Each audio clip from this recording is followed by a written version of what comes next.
നമസ്കാരം. Sreenarayana Guru open university second semester MA sociology ക്ലാസ്സിലേക്ക് എല്ലാവർക്കും സ്വാഗതം. ഇന്ന് നമ്മൾ ഡിസ്കസ് ചെയ്യാൻ പോകുന്നത് ജെൻഡർ ആൻഡ് സൊസൈറ്റി എന്ന പേപ്പറിലെ ആദ്യത്തെ ബ്ലോക്കിലെ കൺസെപ്ച്വലൈസിംഗ് ജെൻഡർ എന്ന ഭാഗത്തെ ആദ്യത്തെ യൂണിറ്റ് ആയിട്ടുള്ള key concepts in gender studies എന്ന പാഠഭാഗമാണ്. ഇവിടെ ഏതൊരു പഠന മേഖലയായിക്കൊള്ളട്ടെ, അവിടെയെല്ലാം അതായത് സൈക്കോളജി, സോഷ്യോളജി, ചരിത്രപരമായ കാര്യങ്ങൾ, ലിറ്ററേച്ചർ തുടങ്ങിയ ഏതൊരു പഠന മേഖലയിലായിക്കൊള്ളട്ടെ, നമുക്ക് പൊതുവായിട്ട് അവിടെയെല്ലാം ഉൾപ്പെടുത്തുന്ന ഒരു തരം കൺസെപ്റ്റ് ആണ് ജെൻഡർ സ്റ്റഡീസ് എന്ന് പറയുന്നത്. ഇപ്പോൾ സോഷ്യോളജിയുടെ ഒരു പ്രധാനപ്പെട്ട വിഭാഗമാണ് ഈ ജെൻഡർ ആൻഡ് സൊസൈറ്റി അല്ലെങ്കിൽ ജെൻഡർ സ്റ്റഡീസ് എന്ന് പറയുന്നത്. ഇവിടെ പ്രധാനമായിട്ടും നമ്മൾ ജെൻഡർ, അതായത് ലിംഗഭേദം എന്നതുകൊണ്ട് ഉദ്ദേശിക്കുന്നത് പ്രധാനമായിട്ടും നമ്മൾ കാണപ്പെടുന്ന രണ്ട് കാര്യങ്ങളാണ്. ഒരു സൊസൈറ്റിയിലെ മാസ്കുലിനിറ്റി ആൻഡ് ഫെമിനിറ്റി എന്ന് പറയുന്ന രണ്ട് തരം കൺസെപ്റ്റുകൾ, അതായത് സ്ത്രീത്വം, പുരുഷത്വം തുടങ്ങിയ രണ്ട് കൺസെപ്റ്റുകളാണ് ജെൻഡർ എന്നതുകൊണ്ട് നമ്മളൊരു സൊസൈറ്റിയിൽ കാണപ്പെടുന്ന പ്രധാനപ്പെട്ട രണ്ട് വിഭാഗങ്ങൾ. ഇത്തരത്തിലുള്ള കൺസെപ്റ്റുകളെ അതിന്റെ ആപ്ലിക്കേഷനാണ്. ഇത്തരം ഒരു കൺസെപ്റ്റിനെ എങ്ങനെയാണ് സൊസൈറ്റി അതിനെ ആപ്ലിക്കബിൾ ആക്കുന്നത്, അല്ലെങ്കിൽ അത് എങ്ങനെയാണ് സൊസൈറ്റിയിൽ രൂപപ്പെടുന്നത്, അല്ലെങ്കിൽ അത് ഏത് തരത്തിലാണ് സമൂഹത്തിൽ സ്വാധീനിക്കപ്പെടുന്നത് എന്നൊക്കെ നമ്മൾ കൃത്യമായി പരിശോധിക്കേണ്ട ഒരു കാര്യം തന്നെയാണ്. അപ്പോൾ ഈ ഒരു യൂണിറ്റ് പഠിക്കുമ്പോൾ നമ്മൾ പ്രധാനമായിട്ടും നമ്മുടെ മൈൻഡിൽ ഉണ്ടാവേണ്ട കാര്യം എന്നാല് ജെൻഡർ ആൻഡ് സൊസൈറ്റി എന്ന ആ ഒരു ആശയം വെച്ചുകൊണ്ട് വേണം നമ്മൾ മുന്നോട്ടുള്ള യൂണിറ്റുകളിലേക്കൊക്കെ പഠിക്കാനായിട്ട്. അപ്പോൾ 1970കളുടെ തുടക്കത്തില് ഫെമിനിസ്റ്റുകൾ പ്രസിദ്ധീകരണങ്ങളിലും അതുപോലെ മറ്റ് സാമൂഹ്യ ശാസ്ത്ര വ്യവഹാരങ്ങളിലുമൊക്കെ ലിംഗഭേദം എന്ന ആശയം വളരെയധികം ജനപ്രീതി നേടിയ ഒന്നായിരുന്നു. പുരുഷൻ എന്ന നിലയിലും സ്ത്രീ എന്ന നിലയിലും സമൂഹത്തിൽ അവർക്ക് ചെയ്യാൻ കഴിയുന്നതും ചെയ്യാൻ കഴിയാത്തതുമായ കാര്യങ്ങളിലൊക്കെ അത്തരം ഒരു കാര്യങ്ങളൊക്കെയാണ് ഇവിടെ വിശദീകരിക്കുന്നത്. അതിനാൽ ലിംഗഭേദം എന്നത് സ്ത്രീയും പുരുഷനും തമ്മിലുള്ള ജീവശാസ്ത്രപരമായ വ്യത്യാസങ്ങൾ വേർതിരിച്ചറിയാൻ വേണ്ടിയിട്ട് ഉപയോഗിക്കുന്ന സാമൂഹികമായി നിർമ്മിച്ച ഒരു വിശകലന വിഭാഗമാണെന്ന് തന്നെ നമുക്ക് പറയാനായിട്ട് സാധിക്കും. ഇവയെ പുരുഷലിംഗം, സ്ത്രീലിംഗം എന്നീ പദങ്ങൾ കൊണ്ടാണ് വേർതിരിച്ചിരിക്കുന്നത്. അപ്പോൾ നമ്മൾ ഈ ഒരു ലിംഗഭേദം എന്ന ഒരു കൺസെപ്റ്റിനെ കുറിച്ച് പഠിക്കുമ്പോൾ ആദ്യമായിട്ട് പ്രധാനപ്പെട്ടതായിട്ട് വരുന്ന ഒരു കീ കൺസെപ്റ്റ് ആണ് സെക്സ് എന്ന് പറയുന്നത്, അതായത് ലൈംഗികത. ഏതൊരു മനുഷ്യന്റെയും ജീവിതത്തിൽ മാറ്റി നിർത്താൻ കഴിയാത്ത നിർണായകമായ ഒരു പ്രക്രിയയാണ് സെക്സ് എന്ന് പറയുന്നത്. അതായത് പുരുഷനും സ്ത്രീയും തമ്മിലുള്ള ജൈവിക വ്യത്യാസത്തെയാണ് ലൈംഗികത എന്ന് പറയുന്നത്. അത് സാർവത്രികവും ജനന സമയത്ത് നിർണയിക്കപ്പെട്ടതുമായ ഒന്നാണ്. നമുക്ക് പൊതുവെ അതിനെക്കുറിച്ച് എല്ലാവർക്കും ഏതൊരു മനുഷ്യരാശിക്കും അറിയാവുന്ന കാര്യം തന്നെയാണ്. അപ്പോ ഈ സെക്സ് എന്ന പദം ജീവശാസ്ത്രപരമായിട്ട് പുരുഷനും സ്ത്രീയും തമ്മിലുള്ള ശാരീരിക വ്യത്യാസങ്ങളെയാണ് കാണിക്കുന്നത്. അങ്ങനെ ഒരു കുഞ്ഞ് ജനിക്കുമ്പോൾ നമ്മൾ ആ കുഞ്ഞിന് അവരുടെ ലിംഗഭേദം അനുസരിച്ച് ആണ് അല്ലെങ്കിൽ പെണ്ണ് എന്ന ലേബൽ കൊടുക്കുകയാണ് ചെയ്യുന്നത്, അല്ലെ? സ്ത്രീയും പുരുഷനും തമ്മിലുള്ള ജനനേന്ദ്രിയ വ്യത്യാസങ്ങളാണ് അത്തരമൊരു സ്വഭാവത്തിന്റെ അടിസ്ഥാനം എന്ന് പറയുന്നത്. ഇനി ലിംഗഭേദം തമ്മിൽ ജൈവികമായ ഒരു വ്യത്യാസം ഉണ്ട്. മിക്ക ആളുകളും ഒരു ലിംഗഭേദം അല്ലെങ്കിൽ മറ്റൊന്നിലാണ് ജനിക്കുന്നത്. ചിലപ്പോൾ അവിടെ അവ്യക്തമായിട്ടുള്ള പല കേസുകളും സംഭവിക്കാറുണ്ട്. എന്നിരുന്നാലും ഒരു ലിംഗത്തിലോ മറ്റേതെങ്കിലും ലിംഗത്തിലോ ജനിച്ചതിനു ശേഷം ആളുകൾ പ്രത്യേക ലിംഗ പ്രതീക്ഷകൾക്കും റോളുകൾക്കും അനുസൃതമായി സാമൂഹികവൽക്കരിക്കപ്പെടുന്നു എന്നാണ് അഭിപ്രായം ഉള്ളത്. അതായത് ജീവശാസ്ത്രപരമായി പുരുഷന്മാരായ പുരുഷന്മാർക്കൊക്കെ പുരുഷ സ്വഭാവം നേടുന്നു. അതുപോലെ അവർ വളർത്തപ്പെട്ടവരാണ്. അതായത് ഫെമിനിസ്റ്റ്, ഇവിടെ രണ്ട് ഫെമിനിസ്റ്റുകളാണ് ഈ സെക്സിനെ കുറിച്ച്, ജെൻഡർ സ്റ്റഡീസിൽ സെക്സിനെ കുറിച്ചിട്ടുള്ള അഭിപ്രായങ്ങൾ പറഞ്ഞിട്ടുള്ളത്. അതായത് ആദ്യത്തെ ഒരു ഫെമിനിസ്റ്റ്, വളരെ പ്രശസ്തനായ ഒരു എഴുത്തുകാരനാണ് സൈമൺ ഡി ബൊവൈർ. അദ്ദേഹത്തിന്റെ അഭിപ്രായത്തില് ഒരാൾ ജനിക്കുന്നില്ല, മറിച്ച് ഒരു സ്ത്രീ ആകുന്നു എന്നാണ് അദ്ദേഹം പറയുന്നത്. അതായത് ഒരു കുട്ടി ജനിക്കുമ്പോൾ അതൊരു സ്ത്രീയാണ് അല്ലെങ്കിൽ പുരുഷനായിട്ട് ജനിക്കുന്നു എന്നൊരിക്കലും പറയാനായിട്ട് സാധിക്കില്ല. അത് സംഭവിക്കുന്നത് എങ്ങനെയാണ്? ആ കുട്ടി വളർന്നു വരുന്ന സാഹചര്യങ്ങൾ അനുസരിച്ച് സമൂഹം അല്ലെങ്കിൽ കുടുംബം അവരെ നീ സ്ത്രീയാണ് അല്ലെങ്കിൽ പുരുഷനാണ് എന്ന ഒരു ലേബല് കൊടുക്കുകയാണ് ചെയ്യുന്നത്. അതായത് പുരുഷന്മാർക്ക് പുരുഷത്വ സ്വഭാവവും സ്ത്രീകൾക്ക് സ്ത്രീത്വ സ്വഭാവമാണെന്നാണ് ഇവിടെ നമ്മുടെ സൈമൺ ഡി ബോവയർ അഭിപ്രായപ്പെടുന്നത്. എന്നാൽ മറ്റൊരു തത്വചിന്തകനായിട്ടുള്ള ജൂഡിത്ത് ബട്ട്ലറുടെ അഭിപ്രായത്തില് സെക്സ് എന്നത്, ലൈംഗികത എന്നത് അടിസ്ഥാനപരമായിട്ടുള്ള ഒരു കാര്യമാണെന്നാണ് അദ്ദേഹം അഭിപ്രായപ്പെടുന്നത്. അത് ആദ്യത്തിൽ തന്നെ ഒന്നാമതായിട്ട് വരേണ്ട കാര്യമാണെന്നാണ് പറയുന്നത്. അതായത് ലിംഗഭേദം ഒരു ദ്വിതീയ നിർമ്മിതിയായാണ് കണക്കാക്കപ്പെടുന്നത്. ഇത് ഒരു ശാരീരിക സവിശേഷതയായി മാത്രം കണക്കാക്കാനായിട്ട് പറ്റില്ല. അത് സംസ്കാരത്തിലും സമൂഹത്തിലും ഉണ്ടാക്കപ്പെട്ട ഒരു ആശയമാണെന്നും അതിന്റെ ഉള്ളടക്കവും അർത്ഥവും കാലത്തിന്റെയും സാംസ്കാരിക സാഹചര്യങ്ങളുടെയും അടിസ്ഥാനത്തിൽ മാറുമെന്നുമാണ് നമ്മുടെ ജൂഡിത്ത് ബട്ട്ലറുടെ അഭിപ്രായം. നെക്സ്റ്റ് വരുന്നത് ലിംഗഭേദം, അതായത് ജെൻഡർ എന്ത് എന്നാണ് നമ്മൾ ചർച്ച ചെയ്യാൻ പോകുന്നത്. ലിംഗം എന്ന പദം കേവലം ഒരു വിശകലന വിഭാഗത്തെക്കാൾ പുരുഷന്മാരും സ്ത്രീകളും എങ്ങനെ ആയിരിക്കണം എന്നതിനെ ആശ്രയിച്ചിരിക്കുന്ന ഒരു കാര്യമാണ്. അത് ലിംഗഭേദം എന്താണെന്ന് വ്യക്തമാക്കുന്നു. അത് കൂടാതെ പുരുഷന്മാരും സ്ത്രീകളും എന്തായിരിക്കണം എന്നൊക്കെയാണ് അതിൽ വ്യക്തമാക്കുന്നത്. അതായത് സ്ത്രീകളും പുരുഷന്മാരും എങ്ങനെ പെരുമാറണം എന്നതിനെ നിയന്ത്രിക്കുന്നതിനുള്ള മാർഗനിർദ്ദേശങ്ങളാണ് ഇത് സൃഷ്ടിക്കുന്നത്. ബട്ട്ലറുടെ, അതായത് ജൂഡിത്ത് ബട്ട്ലറുടെ അഭിപ്രായത്തില് ലൈംഗികതയും ഒരു സാമൂഹിക വിഭാഗമാണ് എന്നാണ് അദ്ദേഹം പറയുന്നത്. ചില ഫെമിനിസ്റ്റ് രചയിതാക്കള് ബട്ട്ലറിനോട് ഈ ഒരു അഭിപ്രായത്തിൽ വിയോജിപ്പ് കാണിക്കുകയൊക്കെ ചെയ്തിരുന്നു. അതായത് സെക്സ് എന്നത് പ്രാഥമികമായി ജൈവിക സ്വഭാവമാണെന്ന് വിശ്വസിക്കുകയാണ് അദ്ദേഹം പറയുന്നത്. പ്രശസ്ത ചിന്തകയായ ആൻ ഓക്ലി ഫെമിനിസ്റ്റ് ആണ്. ആൻ ഓക്ലിയുടെ സെക്സ്, ജെൻഡർ ആൻഡ് സൊസൈറ്റി എന്ന പുസ്തകത്തിൽ ലിംഗം എന്ന ആശയം ശാസ്ത്രീയവും സാമൂഹ്യപരവുമാണെന്നാണ് വിശദീകരിക്കുന്നത്. അതായത് സെക്സ് എന്നാല് ജീവശാസ്ത്രപരമായ സ്വഭാവമാണെന്നും മനുഷ്യന്റെ ജീവവൈകല്യങ്ങള്, ജനന അവയവങ്ങള്, ഹോർമോണുകൾ തുടങ്ങിയവയെ അടിസ്ഥാനമാക്കിയുള്ളതാണെന്നൊക്കെയാണ് ആൻ ഒക്ലിയുടെ അഭിപ്രായത്തിൽ അവർ തന്റെ പുസ്തകത്തിൽ എഴുതിയിട്ടുള്ളത്. ഉദാഹരണത്തിന് പുരുഷനും സ്ത്രീയും എന്ന വർഗീകരണം തന്നെ ഇത്തരം ഒരു അഭിപ്രായത്തോട് യോജിക്കാൻ പറ്റുന്ന ഒരു കാര്യമാണ്. അതുപോലെ ജെൻഡർ എന്നാല് വ്യക്തിയുടെ സാമൂഹികമായ ലിംഗഭേദം അല്ലെങ്കിൽ ലിംഗപരമായ ഒരു തിരിച്ചറിയലാണ്. ഒരാൾ ജനിച്ച ശേഷം കുടുംബവും സമൂഹവും എന്ത് കാട്ടുന്നു? അവരുടെ വ്യക്തിത്വത്തിലും പെരുമാറ്റത്തിലും ഒരു ബോധപൂർവമായിട്ടുള്ള ലിംഗവേഷം ചുമത്തുകയാണ് ചെയ്യുന്നത്. അതായത് നമ്മൾ സൈമൺ ഡി ബോവയർ നേരത്തെ പറഞ്ഞതുപോലെ തന്നെ ഒരാൾ ജനിക്കുന്നില്ല, മറിച്ചൊരു സ്ത്രീ ആകുന്നു എന്നാണ് അദ്ദേഹം പറയുന്നത്. ശരിക്കും ഒരു കുട്ടി ജനിച്ചു കഴിഞ്ഞാൽ ആ കുട്ടിക്കറിയില്ല ഞാനൊരു പുരുഷനാണ് അല്ലെങ്കിൽ ഒരു സ്ത്രീ ആയിട്ടാണ് ജനിക്കുന്നതെന്ന്.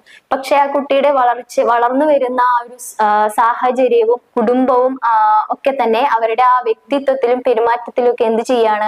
ബോധപൂർവമായിട്ടുള്ള ഒരു വേഷം അവർക്ക് കൊടുക്കുകയാണ്, ഒരു ലേബൽ ചെയ്യുകയാണ്. ഉദാഹരണത്തിന് പറയുകയാണെങ്കിൽ സ്ത്രീകൾ എന്നത് നന്മയും സ്നേഹവും മാത്രം കാണിക്കണം എന്നതും പുരുഷൻ എന്നത് ശക്തിയുടെയും ധൈര്യത്തിന്റെയും പ്രതീകമാണ് എന്നീ രണ്ട് പ്രത്യയങ്ങളാണ് അവിടെ കാണാനായിട്ട് സാധിക്കുന്നത്. അതുപോലെ 1970-കളിൽ പ്രസിദ്ധീകരിച്ച ഷുലാമിത് ഫയർസ്റ്റോൺ എഴുതിയ ദ ഡയലക്റ്റിക് ഓഫ് സെക്സ് എന്ന പുസ്തകത്തിൽ അദ്ദേഹം സ്ത്രീന്റെയും പുരുഷന്റെയും ആത്മീയവും സാമൂഹികവുമായ സമത്വത്തെ അടിസ്ഥാനമാക്കി ലോകത്തെ പുനരുജ്ജീവിപ്പിക്കാനുള്ള ശ്രമമാണ് കാണിക്കുന്നത്. മാത്രമല്ല ലിംഗവ്യത്യാസം സ്ത്രീകളുടെ അടിമത്തത്തിന് കാരണമായെന്നും അവരുടെ ഗർഭധാരണം, പ്രസവം, ശിശുപരിപാലനം എന്നിവയ്ക്ക് അടിമകളായി ജീവിക്കുന്നുവെന്നുമാണ് അദ്ദേഹത്തിന്റെ അഭിപ്രായം. അപ്പോ ഇങ്ങനെ പുരുഷന്മാരുമായി ഒരുപോലെ സ്വാതന്ത്ര്യം ലഭിക്കാനായിട്ട് ഇവർക്കൊക്കെ ഈ പ്രക്രിയകളിൽ നിന്നൊക്കെ മോചനം അനിവാര്യമാണ് എന്നാണ് അദ്ദേഹം അഭിപ്രായപ്പെടുന്നത്. ഇനി നമ്മൾ നെക്സ്റ്റ് നോക്കുന്നത് മൂന്നാം ലിംഗം എന്നത് എന്താണ്, അതായത് തേർഡ് സെക്സ് എന്ന് പറയുന്നത് എന്താണെന്നാണ്. പുരുഷനും സ്ത്രീയും എന്ന ഇരട്ട ഘടനയ്ക്ക് പുറത്തുള്ള ലൈംഗികവും ലിംഗപരവുമായിട്ടുള്ള വ്യക്തികളുടെ ഒരു വിഭാഗമാണ് തേർഡ് സെക്സ് എന്ന് പറയുന്നത്. ഇവിടെ ചില വ്യക്തികൾക്ക് ജനനസഹജമായ ലിംഗ സവിശേഷതകൾ പുരുഷനും സ്ത്രീക്കും ഇടയിലായിരിക്കും. ഇതിനെ അന്തർലിംഗം, ഇന്റർസെക്സ് എന്ന് വിളിക്കുന്നു. അതിന് ഉദാഹരണം പറയുകയാണെങ്കിൽ ഹിജഡകള്, അതുപോലെ ട്രാൻസ്ജെൻഡേഴ്സ്, അതുപോലെ തന്നെ LGBTQ എന്നീ സമൂഹത്തിൽ പെടുന്ന ആളുകളൊക്കെ ഈ ഒരു തേർഡ് സെക്സ് എന്ന വിഭാഗത്തിൽ പെടുന്ന ആളുകളാണ്. അപ്പോ ഇതെന്ന് വെച്ച് കഴിഞ്ഞാല് പുരുഷനുമല്ല സ്ത്രീയുമല്ല, അവരുടെ ഇടയിൽ തങ്ങൾക്ക് ലിംഗ സവിശേഷതകളും ജനന സഹജമായ വ്യത്യാസങ്ങളും ഒക്കെ ഉണ്ടായി ജനിക്കുന്ന ആളുകളെയാണ് തേർഡ് സെക്സ് എന്ന് പറയുന്നത്. ഇനി നമുക്ക് നോക്കാം ലിംഗഭേദത്തിന്റെ സാമൂഹിക നിർമ്മിതി എന്താണ്, അതായത് സോഷ്യൽ കൺസ്ട്രക്ഷൻ ഓഫ് ജെൻഡർ എന്നത് എന്താണെന്ന്. ലിംഗഭേദത്തിന്റെ സാമൂഹിക നിർമ്മിതി എന്നത് സമൂഹത്തിൽ ലിംഗഭേദം എങ്ങനെ നിർവചിക്കുകയും അർത്ഥവത്താക്കുകയും ചെയ്യുന്നു എന്നതിനെ സൂചിപ്പിക്കുന്ന ഒന്നാണ്. ഇത് സാമൂഹിക ശക്തികളാല് രൂപപ്പെടുന്ന ആണിന്റെയും പെണ്ണിന്റെയും ബാധ്യതകൾ നിർണയിക്കുന്ന ജീവശാസ്ത്രപരമായ നിലയിലാണ് എന്നാണ് നമ്മളിൽ പലരും ചിന്തിച്ചിട്ടുണ്ടാവുക. അപ്പൊ നിങ്ങൾ അതായത് ഒരു സോഷ്യലി കൺസ്ട്രക്റ്റഡ് ആയിട്ടുള്ള ഒരു ജെൻഡർ എന്ന് പറയുന്നത് എന്താന്ന് വെച്ചാല്, പൊതുവായിട്ടുള്ള നമ്മളുടെ അഭിപ്രായം എന്ന് പറയുന്നത് എന്താണ്, ആണിന്റെയും പെണ്ണിന്റെയും ബാധ്യതകൾ നിർണയിക്കുന്നത് ജീവശാസ്ത്രപരമായ നിലയിലാണ് എന്നതാണ്. പക്ഷെ നമ്മൾ നോക്കിക്കഴിഞ്ഞാല് നമ്മുടെ അമ്മമാര് കൂടുതലായിട്ടും എന്താണ് വാത്സല്യത്തോടെ പെരുമാറുന്നത് കണ്ടിട്ടുണ്ടാവും. പക്ഷേ നമ്മുടെ അച്ഛന്മാര് അതിന് തികച്ചും ഓപ്പോസിറ്റ് ആയിരിക്കും. പല കുടുംബങ്ങളിലും അങ്ങനെ നമ്മൾ കണ്ടിട്ടുണ്ട് അല്ലെ. പൊതുവായിട്ടും സ്ത്രീകളും പുരുഷന്മാരും തമ്മിൽ അങ്ങനെയുള്ള ഒരു വ്യത്യാസം നമ്മൾ കാണുന്നുണ്ട്. പക്ഷെ ഇത് ജീവശാസ്ത്രപരമായി ഉണ്ടായതാണ് എന്ന് ഒരിക്കലും നമുക്ക് പറയാനായിട്ട് സാധിക്കില്ല. കാരണം എന്തുകൊണ്ടെന്നാല് നിലവിലുള്ള ഈ ഒരു പുരുഷാധിപത്യ സാമൂഹിക വ്യവസ്ഥയുടെ പ്രതിഫലനമാണ് ആണിന്റെയും പെണ്ണിന്റെയും പെരുമാറ്റം എന്നാണ് പറയുന്നത്. അതായത് നമ്മളെ പണ്ട് കാലം മുതലേ എങ്ങനെയാണോ ഒരു സമൂഹത്തിൽ സ്ത്രീ ആയിരിക്കേണ്ടത് അല്ലെങ്കിൽ പുരുഷനായിരിക്കേണ്ടത് എന്ന ആ ഒരു വ്യവസ്ഥയെ പിന്തുടർന്നുകൊണ്ടാണ് ഇത്തരമൊരു സ്വഭാവ സവിശേഷതകളൊക്കെ സ്ത്രീകൾക്കും പുരുഷൻക്കും ഉണ്ടായിരിക്കേണ്ടത് എന്നാണ് ഇവിടെ പറയുന്നത്.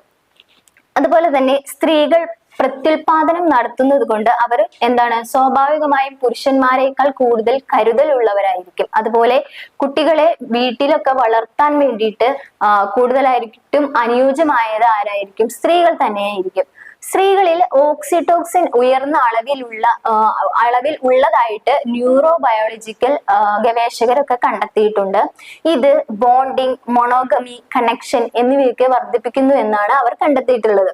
അപ്പൊ ജോലിക്ക് പോകാനും കുടുംബം പോറ്റാനും പുരുഷന്മാർ യോഗ്യരാണ്. കാരണം സ്ത്രീകളുമായി താരതമ്യപ്പെടുത്തുമ്പോൾ അവർക്ക് ശാരീരികമായോ ജൈവികമായിട്ടുള്ള ഒരു പരിമിതികൾ ഇല്ല എന്നാണ് പറയുന്നത്. അതിനാൽ പുരുഷന്മാർക്ക് കരുതലും ആക്രമണവും കുറവാണ് എന്നാണ് ഇവിടെ പറയുന്നത്.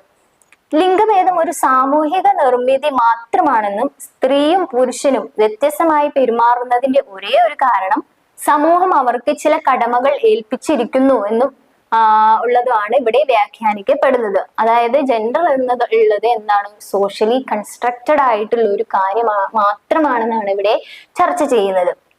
ഇനി സ്ത്രീകള് അല്ലെങ്കിൽ പുരുഷന്മാരെ എന്ന് വിളിക്കപ്പെടുന്ന ആളുകൾക്ക് സ്ത്രീലിംഗം അല്ലെങ്കിൽ പുരുഷലിംഗം എന്നിങ്ങനെ തരംതിരിച്ചിരിക്കുന്ന സ്വഭാവ സവിശേഷതകൾ ഉണ്ട്. ജനനത്തിന് മുമ്പ് തന്നെ മുതിർന്നവര് ആൺകുട്ടികളോടും പെൺകുട്ടികളോടും വ്യത്യസ്തമായിട്ടാണ് പെരുമാറാനായിട്ട് തുടങ്ങുന്നത്. ഇത് ലിംഗപരമായ റോൾ പരിശീലനത്തിന്റെ തുടക്കമാണ്. അതായത് ഒരു പെൺകുട്ടിയോ അല്ലെങ്കിൽ ആൺകുട്ടിയോ ജനിച്ചു കഴിഞ്ഞാല് ആ പെൺകുട്ടിയോടുള്ള ഒരു മനോഭാവവും ആൺകുട്ടിയോടുള്ള ആ ഒരു മനോഭാവവും പെരുമാറ്റവും ഒക്കെ മുതിർന്നവർക്ക് എങ്ങനെയായിരിക്കും? ഒരു പ്രത്യേക രീതികളിലായിരിക്കും. പെൺകുട്ടികളോട് ഇന്ന രീതിയിൽ അല്ലെങ്കിൽ ആൺകുട്ടികളോട് ഇന്ന രീതിയിൽ പെരുമാറണം, അത്തരത്തിലുള്ള ഒരു സാമൂഹികപരമായിട്ടുള്ള ആ ഒരു കൺസെപ്റ്റിന്റെ ഉള്ളിൽ നിന്നുകൊണ്ടാണ്, അതായത് പഴയ കാലം മുതൽ എങ്ങനെയാണോ അവർ ആ ഒരു തരത്തിലുള്ള കൺസെപ്റ്റുകൾ അതിലൂടെ കടന്നു പോയിക്കൊണ്ടിരുന്ന അതുപോലെ തന്നെയാണ് ഇപ്പോഴും പെൺകുട്ടികളോട് ആൺകുട്ടികളോടൊക്കെ മുതിർന്നവരെ പെരുമാറുന്നത് എന്നാണ് ഇവിടെ പറയുന്നത്. അതുപോലെ തന്നെ സമൂഹങ്ങൾ ഇതിനെ പിന്തുണയ്ക്കുകയും, അതായത് സൊസൈറ്റി ഇതിനെ പിന്തുണച്ചുകൊണ്ടാണ് ഇത്തരത്തിലുള്ള കാര്യങ്ങളൊക്കെ മുന്നോട്ട് കൊണ്ടുപോകുന്നത്. കുടുംബങ്ങൾ, അതുപോലെ ഉന്നത വിദ്യാഭ്യാസ സ്ഥാപനങ്ങള്, സമൂഹം അല്ലെങ്കിൽ മറ്റുള്ള ഏരിയാസിലൊക്കെ സാമൂഹികവൽക്കരണ പ്രക്രിയ പോലെ ഇതൊരു സംസ്കാരത്തിന്റെ ഉൽപ്പന്നങ്ങൾ മാത്രമാണ് എന്നാണ് വിശദീകരിക്കുന്നത്. ഇന്നത്തെ കുട്ടികളും അതുപോലെ തന്നെ കൗമാരക്കാരായ കുട്ടികള് അവര് ഏറ്റവും കൂടുതൽ സ്വാധീനിക്കപ്പെടുന്ന ഒരു കാര്യമാണ് അല്ലെ മാധ്യമങ്ങൾ, പരസ്യങ്ങള് തുടങ്ങിയവയൊക്കെ. അപ്പൊ ഇവിടെയൊക്കെ എന്താണ് ഇതൊരു സ്റ്റീരിയോടൈപ്പിക്കൽ, അതായത് പ്രാതിനിധ്യം ചിത്രീകരിക്കുന്നതിലൂടെ ലിംഗനിർമ്മാണത്തിൽ ഒരു പ്രധാന പങ്ക് വഹിക്കുന്നു എന്നുള്ളതാണ്. പരസ്യത്തിലായിക്കോട്ടെ മാധ്യമങ്ങളിലായിക്കോട്ടെ സ്ത്രീ പുരുഷൻ എന്നത് പ്രത്യേക തരം സ്വഭാവ സവിശേഷതകളുള്ളവരായിട്ടാണ് കണക്കാക്കപ്പെടുന്നത്. അവിടെയും എന്താണ് പഴയ കാലത്തെ ആ ഒരു പിന്തുടർച്ച തന്നെയാണ് കാണിക്കുന്നത് എന്നാണ് പറയുന്നത്. ഇതൊരു തികച്ചും എന്താണ് ഒരു ടിപ്പിക്കൽ, അതായത് ഒരു മാറ്റമില്ലാത്ത ഒരു വിശേഷണമായിട്ടാണ് കണക്കാക്കപ്പെടുന്നത്. ഇനി നെക്സ്റ്റ് നോക്കാം, ജെൻഡർ സോഷ്യലൈസേഷൻ, അതായത് ലിംഗ സാമൂഹിക വൽക്കരണം എന്താണ്? സാമൂഹ്യവൽക്കരണം എന്നത് ഒരു വ്യക്തി ലിംഗപരമായും ഗുണങ്ങളും സവിശേഷതകളും ഏറ്റെടുക്കുകയും സ്വയം ഒരു ബോധം നേടുകയും ചെയ്യുന്ന പ്രക്രിയകളെ സൂചിപ്പിക്കുന്നു. അതുപോലെ തന്നെ ലൈംഗിക വേർതിരിവിനുള്ള മറ്റൊരു തരത്തിലുള്ള വ്യക്തിഗത വിശദീകരണമാണ് ലിംഗ സാമൂഹീകരണ പ്രക്രിയ എന്നത്. ഒരു സാമൂഹികവൽക്കരണ വീക്ഷണം പുരുഷന്മാരും സ്ത്രീകളും വ്യത്യസ്ത സ്വഭാവങ്ങളും കഴിവുകളും മൂല്യങ്ങളും വികസിപ്പിക്കുന്ന രീതികളെയാണ് ഊന്നി പറയുന്നത്. ഇത് സംഭവിക്കുന്നിടത്തോളം പുരുഷന്മാരും സ്ത്രീകളും ജോലിയെ വ്യത്യസ്തമായി സമീപിക്കുകയും വ്യത്യസ്ത തരം തിരഞ്ഞെടുപ്പുകൾ നടത്തുകയും തൽഫലമായിട്ട് വ്യത്യസ്ത തരത്തിലുള്ള തൊഴിലുകളിൽ അവസാനിക്കുകയും ചെയ്യുന്നു എന്നാണ്. അതായത് സ്വന്തമായിട്ട് എന്താണ് ഇത്തരം ഇതൊരു ജെൻഡർ എന്നൊരു സോഷ്യൽ കൺസ്ട്രക്ഷൻ ആണെന്ന് നമ്മൾ പറഞ്ഞു. അങ്ങനെ നോക്കുമ്പോൾ ഒരു സൊസൈറ്റിയിൽ ഒരു സാമൂഹികവൽക്കരണത്തിലൂടെ വരുമ്പം താൻ സ്ത്രീയാണ് അല്ലെങ്കിൽ പുരുഷനാണ് എന്നത് സ്വയം അവർ തിരിച്ചറിയുകയാണ്. അങ്ങനെ തിരിച്ചറിയുന്ന സമയത്ത് എന്താണ് അവർ പ്രത്യേക തരമായ, നമ്മൾ നേരത്തെ പറഞ്ഞ പോലെ സ്ത്രീകൾ വാത്സല്യമുള്ളവരും അതുപോലെ കെയറിങ് കൂടുതലുള്ളവരുമാണെന്നും പുരുഷന്മാർ ബലവാന്മാരാണ്, അതുപോലെ അധ്വാനിക്കുന്ന കൂട്ടത്തിലുള്ളവരാണ് തുടങ്ങിയ കാര്യങ്ങളൊക്കെ അവർ തിരിച്ചറിയുന്നതിന് ശേഷം എന്താണ് അവരുടെ തൊഴിൽപരമായിട്ടുള്ള ഒരു തൊഴിൽ തിരഞ്ഞെടുക്കുമ്പോൾ അവരെന്താണ് ചെയ്യുന്നത്? പ്രത്യേക തരം തൊഴിലുകളാണ് അവർ തിരഞ്ഞെടുക്കുക. രണ്ടാളും ഒരേപോലത്തെ തൊഴിൽ തിരഞ്ഞെടുക്കുന്നില്ല, കാരണം അവർക്ക് പറ്റുന്നതായ തൊഴിലുകളാണ് അവർ തിരഞ്ഞെടുക്കുന്നത്. അതിനെയാണ് ജെൻഡർ സോഷ്യലൈസേഷൻ എന്ന് പറയുന്നത്. ഇനി ഈ ഒരു ജെൻഡറിനെ കുറിച്ച് പഠിക്കാനായിട്ട് സാമൂഹികവൽക്കരണത്തിന് 3 സിദ്ധാന്തങ്ങളാണ് ഉള്ളത്. ഫസ്റ്റ് വൺ എന്ന് പറയുന്നത് സാമൂഹിക പഠനം, അതായത് സോഷ്യൽ ലേണിംഗ്. മറ്റുള്ളവരെ നിരീക്ഷിക്കുകയും അവരെ അനുകരിക്കുകയും ചെയ്യുന്നതിലൂടെ ഒരു വ്യക്തിയുടെ പെരുമാറ്റം, ജീവിത രീതി എന്നിവ നിർവചിക്കപ്പെടുന്നു. അതായത് ഒരാളെ നമ്മൾ നിരീക്ഷിച്ചുകൊണ്ട് അവരെ അനുകരിച്ചുകൊണ്ട് പഠിക്കുന്ന ആ ഒരു രീതിയെ, അവരുടെ ആ പെരുമാറ്റങ്ങളെല്ലാം ജീവിതത്തിൽ നമ്മൾ കൊണ്ട് നടക്കുന്നു എന്നുള്ളതിനെ നിർവചിക്കുന്നതിനാണ് സാമൂഹിക പഠനം അല്ലെങ്കിൽ സോഷ്യൽ ലേണിംഗ് എന്ന് പറയുന്നത്. ഉദാഹരണത്തിനായി നമ്മൾ കുട്ടികള് അവരുടെ മാതാപിതാക്കളെ അനുകരിച്ച് അവരുടെ സംസാര രീതികള്, ശീലങ്ങള്, ആചാരങ്ങള്, വ്യവഹാര രീതികള് തുടങ്ങിയവയൊക്കെ പഠിക്കുന്നു. അപ്പൊ ഇത്തരത്തിലുള്ള നല്ല പെരുമാറ്റത്തിന് നമ്മുടെ പേരൻസിൽ നിന്നൊക്കെ സമ്മാനങ്ങളൊക്കെ കുട്ടികൾക്ക് ലഭിക്കുമ്പോൾ അവർ പൊതുവായിട്ടും എന്താണ് മനസ്സിലാക്കുന്നത്? ഇത് ഇനിയും ആവർത്തിക്കാം എന്നുള്ള ഒരു മൈൻഡിലാണ് അവർ ഉണ്ടാവുക. അഥവാ തെറ്റായിട്ടാണ് അവരുടെ ആ പെരുമാറ്റം വരുന്നതെങ്കിൽ അവിടെ നമുക്ക് ഒരു ശിക്ഷ ലഭിക്കുന്നു എന്ന് കരുതിക്കോളൂ. അങ്ങനെയാണെങ്കിൽ എന്താണ് അവർ അത് ഒരിക്കലും ആവർത്തിക്കുകയില്ല എന്നതാണ് പറയുന്നത്. അതായത് സൊസൈറ്റിയെ ലേൺ ചെയ്ത്, നമ്മുടെ ചുറ്റുമുള്ള ആളുകളെ ലേൺ ചെയ്ത് പഠിക്കുന്ന, അങ്ങനെ ആർജിച്ചെടുക്കുന്ന സ്വഭാവ സവിശേഷതകളാണ് സാമൂഹിക പഠനം എന്നതുകൊണ്ട് ഉദ്ദേശിക്കുന്നത്.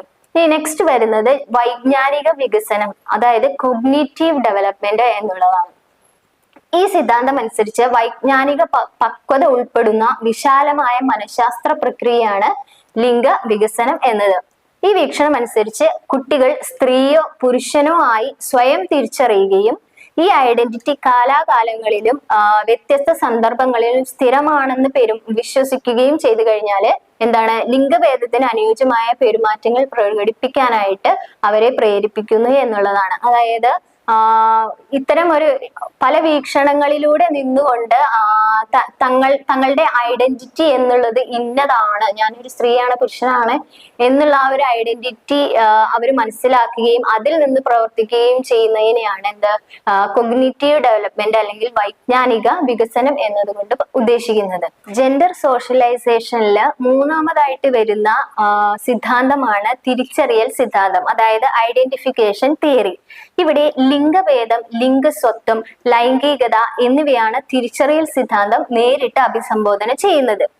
നാൻസി ചോഡറോവ് 1978 തന്റെ സെമിനൽ പുസ്തകമായ ദി റീപ്രൊഡക്ഷൻ ഓഫ് മദറിംഗിൽ അവതരിപ്പിച്ച വീക്ഷണം എന്നത് ലിംഗ സാമൂഹ്യ ശാസ്ത്രജ്ഞരിൽ ഏറ്റവും വലിയ സ്വാധീനം ചെലുത്തിയ ഒരു തരം സൈക്കോ അനലിറ്റിക്കൽ സിദ്ധാന്തമായിരുന്നു. ചൊഡറോവിന്റെ അഭിപ്രായത്തില് കുട്ടികൾ അവരുടെ രൂപീകരണ വർഷങ്ങളിൽ സ്വവർഗ രക്ഷിതാവായോ അല്ലെങ്കിൽ മറ്റു മുതിർന്നവരുമായോ വൈകാരിക ബന്ധങ്ങൾ ഉണ്ടാക്കുന്നു. അപ്പോഴാണ് ലിംഗസ്വത്വം സൃഷ്ടിക്കുന്നത് എന്നാണ് അദ്ദേഹത്തിന്റെ അഭിപ്രായം. ഇനി നെക്സ്റ്റ് വരുന്നത് ജെൻഡർ സ്റ്റീരിയോ ടൈപ്പുകൾ എന്താണ് എന്നതാണ്. സ്റ്റീരിയോ ടൈപ്പുകൾ എന്ന് പറഞ്ഞാല് അതായത് കൃത്യമായിട്ടുള്ളത്, എപ്പോഴും നിലനിന്നു കൊണ്ടുപോകുന്ന, അതിൽ മാറ്റമില്ലാത്ത എന്നൊക്കെയാണ് അർത്ഥം വരുന്നത്. അപ്പോൾ സ്റ്റീരിയോ ടൈപ്പുകൾ കേവലം ഒരു ലേബലുകൾ മാത്രമല്ല, മറിച്ച് ലേബൽ ചെയ്ത വിഭാഗങ്ങളിലെ ആളുകൾക്ക് ഉണ്ടെന്ന് കരുതുന്ന സ്വഭാവങ്ങളെയും പെരുമാറ്റങ്ങളെയും കുറിച്ചുള്ള അനുമാനങ്ങളാണ്. ആൺകുട്ടികളോ പെൺകുട്ടികളോ ചെയ്യേണ്ടത് അല്ലെങ്കിൽ പെരുമാറേണ്ടത് ആയിട്ടുള്ള കാര്യങ്ങൾക്ക് വ്യക്തമായിട്ടുള്ള ഒരു ഇമേജ് അല്ലെങ്കിൽ നിശ്ചിത പ്രതീക്ഷകൾ ഉയർത്തുന്ന ഒന്നിനെയാണ് ജെൻഡർ സ്റ്റീരിയോ ടൈപ്പുകൾ എന്ന് പറയുന്നത്. ഇത് വ്യക്തിയുടെ ലിംഗത്തെ അടിസ്ഥാനമാക്കി വിശ്വസിക്കപ്പെടുന്ന നിഗൂഢമായ ആശയങ്ങളായിരിക്കും. ഇത്തരം പദചിഹ്നങ്ങളൊക്കെ സത്യത്തിൽ വളരെ പ്രത്യയശാസ്ത്രപരമായും സാമൂഹികമായും തടസ്സങ്ങൾ സൃഷ്ടിക്കുന്നു എന്നതാണ്. അതായത് മാറ്റമില്ലാതെ നിൽക്കുന്ന അത്തരത്തിലുള്ള ഓരോ കൺസെപ്റ്റുകളാണ് ജെൻഡർ സ്റ്റീരിയോ ടൈപ്പുകൾ എന്ന് പറയുന്നത്. അതില് ഒരു വിഭാഗത്തിലെ ആളുകൾക്ക് ഉണ്ടെന്ന് കരുതുന്ന സ്വഭാവങ്ങളും അതുപോലെ പെരുമാറ്റങ്ങളെയും കുറിച്ചുള്ള അനുമാനങ്ങളെയാണ് ഈ സ്റ്റീരിയോ ടൈപ്പുകൾ എന്ന് പറയുന്നത്. നെക്സ്റ്റ് വരുന്നത് ജെൻഡർ ഐഡന്റിറ്റി എന്നാണ്. ലിംഗ വ്യക്തിത്വം, അതായത് ലിംഗസ്വത്വം എന്നത് പുരുഷനെന്നോ സ്ത്രീ എന്നോ ഉള്ള ആളുകളുടെ സ്വന്തം ബോധത്തെ സൂചിപ്പിക്കുന്നു. അതായത് ഞാൻ പുരുഷനാണ് അല്ലെങ്കിൽ ഞാൻ സ്ത്രീയാണ് എന്ന് സ്വയം നമുക്കൊരു ബോധം ഉണ്ടാകുന്നതിനെയാണ് ലിംഗ വ്യക്തിത്വം അല്ലെങ്കിൽ ജെൻഡർ ഐഡന്റിറ്റി എന്ന് പറയുന്നത്. അതായത് ഒരു വ്യക്തിയുടെ ലിംഗത്തെ കുറിച്ചുള്ള അവനവന്റെ ഉള്ളിലുള്ള തിരിച്ചറിവ്. ഇത് ജീവിതാനുഭവങ്ങൾ, ശാരീരിക സ്വഭാവങ്ങൾ, സമൂഹത്തിലുള്ള സ്വാധീനങ്ങൾ എന്നിവയൊക്കെയുമായി ബന്ധപ്പെട്ട് രൂപപ്പെട്ട ഒരു കൺസെപ്റ്റാണ് ലിംഗ വ്യക്തിത്വം എന്നത്. നെക്സ്റ്റ് വരുന്നത് ജെൻഡർ റോൾ എന്നതാണ്. ലിംഗപരമായ പങ്ക്. സാമൂഹ്യ ശാസ്ത്രജ്ഞർ വിവിധ സൈദ്ധാന്തിക ചട്ടക്കൂടുകൾ, സാമൂഹിക യാഥാർത്ഥ്യത്തിന്റെ വിശാലമായ ആശയങ്ങൾ എന്നിവയൊക്കെ ഉപയോഗിച്ച് വിശദീകരിക്കുന്നതിനാണ് ജെൻഡർ റോൾ എന്ന് പറയുന്നത്. പൊതു സ്വകാര്യ മേഖലയുമായി ബന്ധപ്പെട്ട് സമൂഹത്തിൽ സ്ത്രീകൾക്കും പുരുഷന്മാർക്കും സ്വീകാര്യമായി കാണുന്നതിനിടയിൽ പരിധികൾ സ്ഥാപിക്കുക എന്നാണ് ലിംഗപരമായ റോളുകളുടെ ലക്ഷ്യം. ലിംഗപരമായ റോളുകൾ എന്ന പദപ്രയോഗം വ്യതിരിക്തതകളെ അടിസ്ഥാനമാക്കി പുരുഷന്മാർക്കും സ്ത്രീകൾക്കും നിയുക്തമായ ജോലികളെ സൂചിപ്പിക്കുന്നു.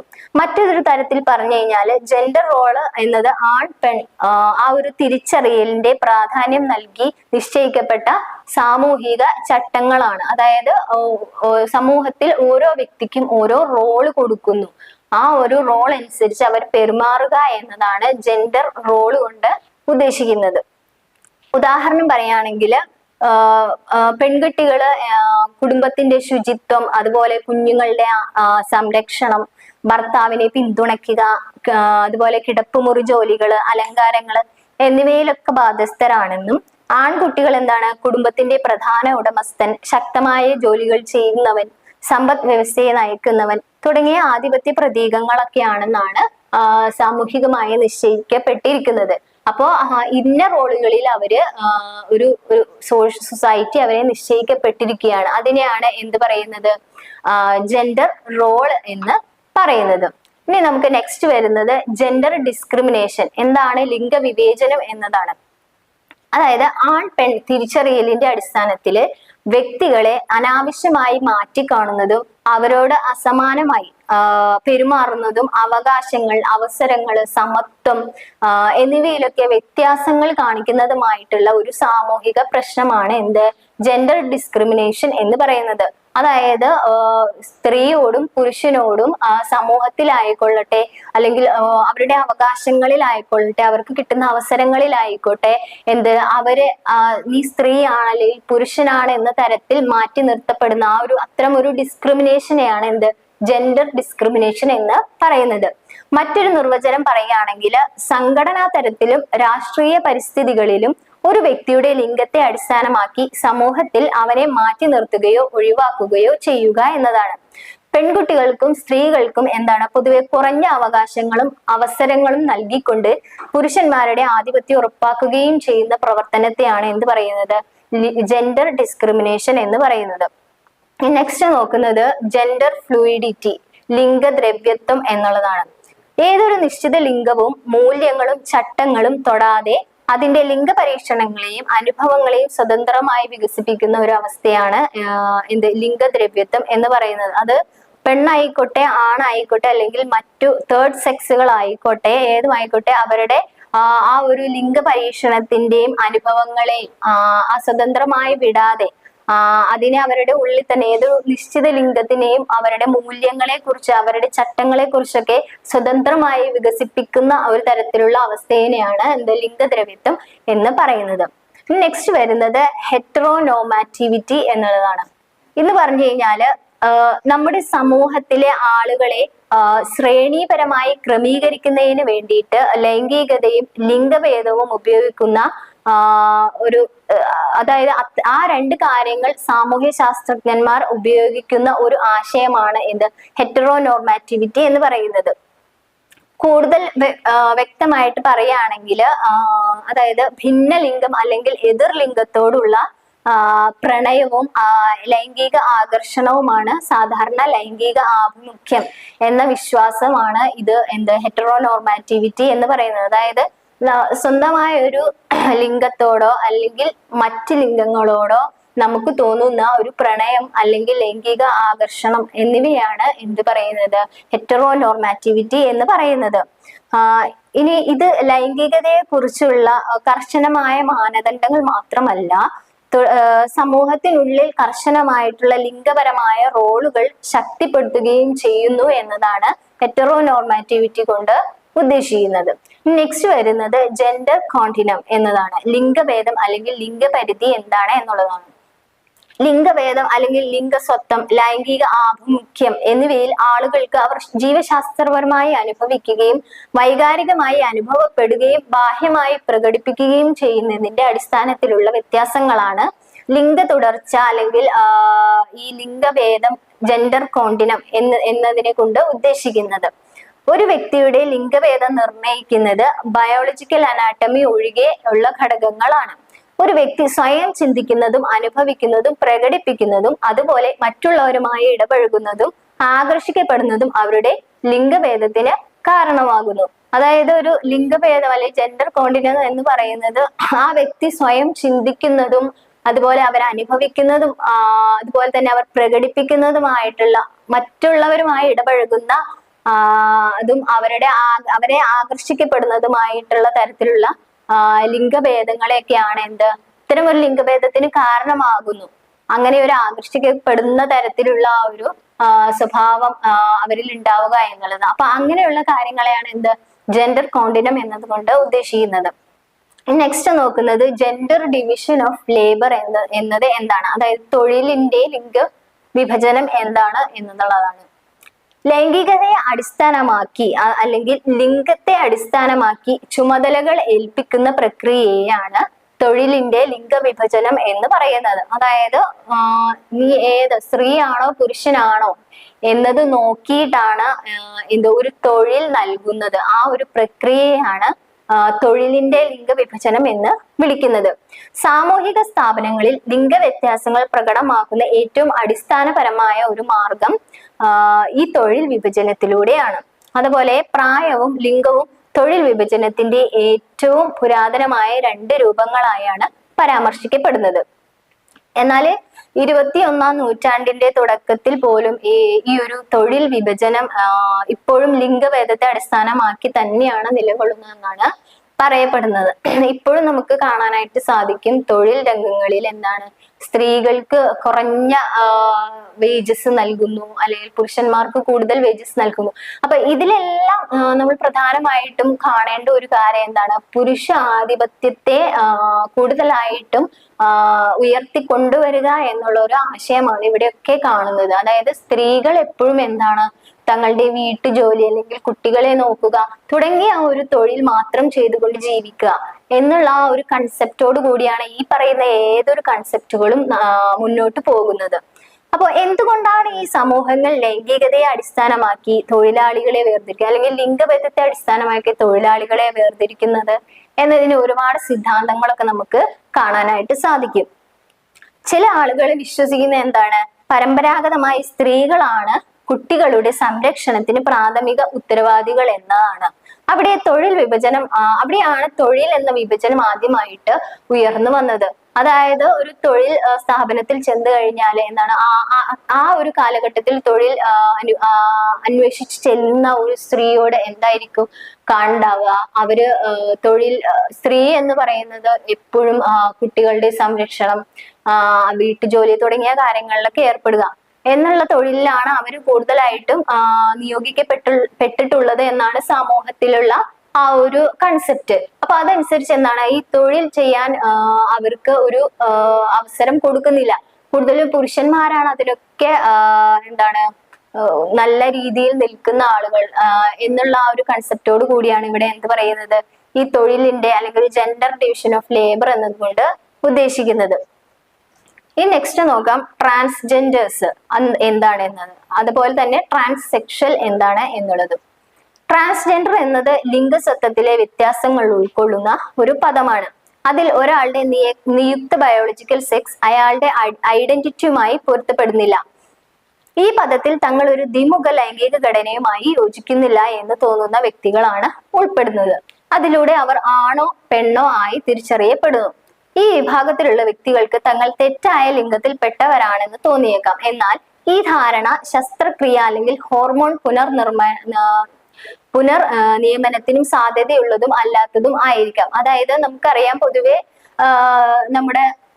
നമ്മളെല്ലാവരും കണ്ടുവരുന്ന ഒരു വിഭാഗമാണ് ട്രാൻസ്ജെൻഡേഴ്സ് എന്ന് പറയുന്നത്. അവരെന്ന് പറയുന്നത് എന്താണ്, നേരത്തെ നമ്മൾ പറഞ്ഞു പോയ കാര്യങ്ങളാണ്. ആണ് അല്ലെങ്കിൽ പെണ്ണ് എന്നതിനെ തിരിച്ചറിയാൻ കഴിയാത്ത, രണ്ടിനും ഇടയിൽ നിൽക്കുന്ന തരത്തിലുള്ള ആളുകളെയാണ് എന്ത് പറയുന്നത്, ഈ ട്രാൻസ്ജെൻഡേഴ്സ് എന്ന് പറയുന്നത്. അപ്പൊ അവര് ഇപ്പോഴത്തെ കാലത്താണെങ്കിൽ എന്താണ്, ചില ട്രാൻസ്ജെൻഡേഴ്സിന് എന്ത് ചെയ്യാൻ പറ്റും, ശസ്ത്രക്രിയ അല്ലെങ്കിൽ ഹോർമോൺ നിയമനത്തിനൊക്കെ സാധ്യതയുണ്ട്. അപ്പൊ അവർക്ക് അവരുടെ ജെൻഡറിനെ മാറ്റാനായിട്ട് സാധിക്കുമെന്നാണ് പറയപ്പെടുന്നത്. അതുപോലെ നാഷണൽ സെന്റർ ഫോർ ട്രാൻസ്ജെൻഡർ ഇക്വാളിറ്റിയുടെ പഠനം അനുസരിച്ചിട്ട് യുണൈറ്റഡ് സ്റ്റേറ്റ്സിൽ ഏകദേശം 1.4 ദശലക്ഷം ട്രാൻസ്ജെൻഡർമാരുണ്ട് എന്നാണ് പറയുന്നത്. അവർ പല വിഭാഗങ്ങളായിട്ടാണ് ഉൾപ്പെട്ടിട്ടുള്ളത്.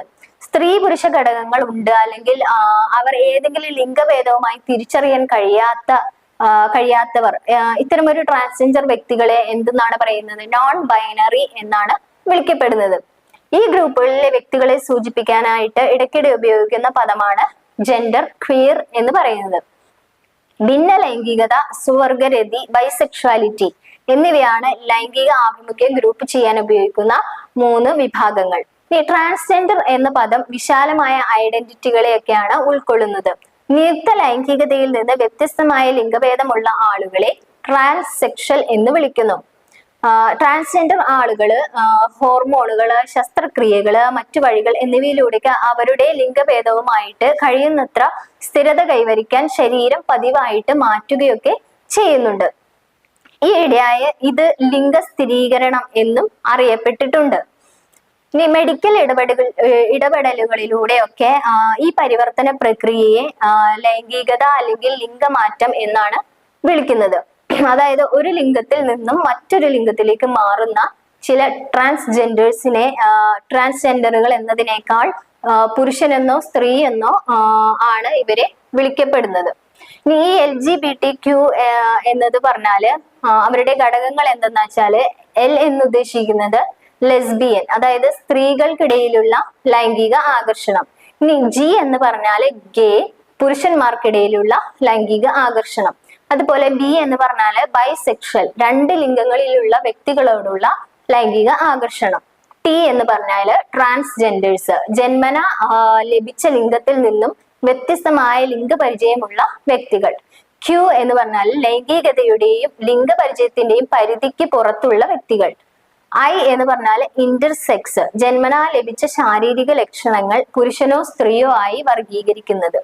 ഇനി സെക്ഷൽസ് എന്ന് പറഞ്ഞാല് ജനന സമയത്ത് നിയോഗിക്കപ്പെട്ട ലിംഗഭേദത്തെക്കാൾ ലിംഗസത്വമായി കൂടുതൽ സ്ഥിരത കൈവരിക്കുന്നതിന് വേണ്ടിയിട്ട് ശരീരത്തില് ഹോർമോൺ അല്ലെങ്കിൽ ശസ്ത്രക്രിയാ മാറ്റങ്ങളൊക്കെ വരുത്തിയ ട്രാൻസ്ജെൻഡർ ആളുകളെയാണ് ട്രാൻസ്സെക്ഷൽസ് എന്ന് വിളിക്കുന്നത്.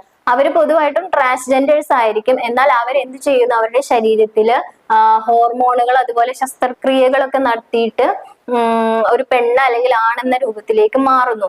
അതിനെയാണ് ഈ ട്രാൻസ്ജെൻഡറുകളുടെ മറ്റൊരു പേരാണ് ട്രാൻസ്സെക്ഷൽസ് എന്ന് പറയുന്നത്. അതുപോലെ ഇത് 20ാം നൂറ്റാണ്ടിന്റെ തുടക്കത്തിലും മധ്യത്തിലും വിവിധ മാനസികവും വൈദ്യശാസ്ത്രപരമായ നടപടിക്രമങ്ങളിലൂടെ സൃഷ്ടിക്കപ്പെട്ട ട്രാൻസ്സെക്ഷുവാലിറ്റി എന്ന പദം ലൈംഗികത മാറ്റാൻ ആഗ്രഹിക്കുന്ന ഒരാളുടെ അനുഭവത്തെ സൂചിപ്പിക്കുന്നു എന്നതാണ്. ഇനി പുരുഷ ലിംഗഭേദം നിയോഗിക്കപ്പെട്ട അല്ലെങ്കിൽ എന്നാൽ ഇപ്പോൾ സ്ത്രീയാണെന്ന് തിരിച്ചറിയുകയും അവരുടെ ലിംഗസത്വം കൂടുതൽ അടുത്ത് പ്രതിഫലിക്കുന്നതുമായി ശരീരം മാറ്റാൻ വൈദ്യ ചികിത്സയ്ക്ക് വിധേയരാകാൻ ആഗ്രഹിക്കുകയും ചെയ്യുന്നവരുടെ ട്രാൻസ്സെക്ഷൽ സ്ത്രീകൾ അല്ലെങ്കിൽ ട്രാൻസ് വുമൺസ് എന്ന് വിളിക്കുന്നു. അതായത് MTF എന്നും അവരെ പറയുന്നത്, അതായത് മെയിൽ ടു ഫീമെയിൽ, അതായത് മെയിൽ ആയിട്ടുള്ള ആളുകൾ ഫീമെയിലിലേക്ക് ശസ്ത്രക്രിയകളിലൂടെയൊക്കെ മാറ്റപ്പെടുന്നു. അതിനെയാണ് എന്ത് പറയുന്നത്, ട്രാൻസ് വുമൺസ് എന്ന് പറയുന്നത്. അപ്പോൾ ഇത്രയാണ് ഈ ഒരു യൂണിറ്റിലൂടെ നമുക്ക് പഠിക്കാനുള്ളത്. അപ്പൊ മനസ്സിലായിട്ടുണ്ടെന്ന് വിചാരിക്കുന്നു. അടുത്ത ക്ലാസ്സിൽ കാണുന്നതുവരെ താങ്ക് യു.